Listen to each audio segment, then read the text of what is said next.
વૈભવ, માનવ મારો છોકરો નથી. હું એ ટંકારાથી ભાગીને આવી હતી, ખબર છે ને તને?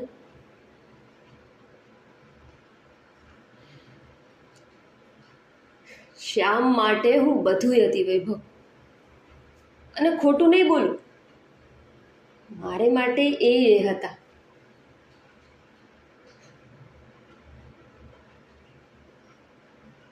જ્યારે એની ઘરવાળીને ખબર પડી અમારી, તો એ દવા પી ગઈ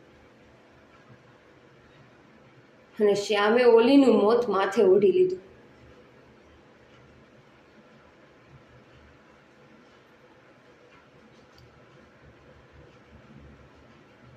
શ્યામે જ્યારે ગળાફાંસો ખાધો, ત્યારે એની પાછળ બસ એનો છોકરો માનવ રહ્યો હતો.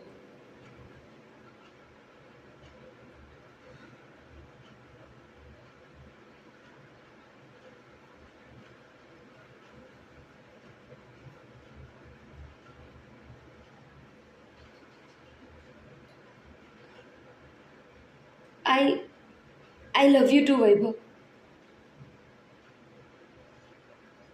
I love you.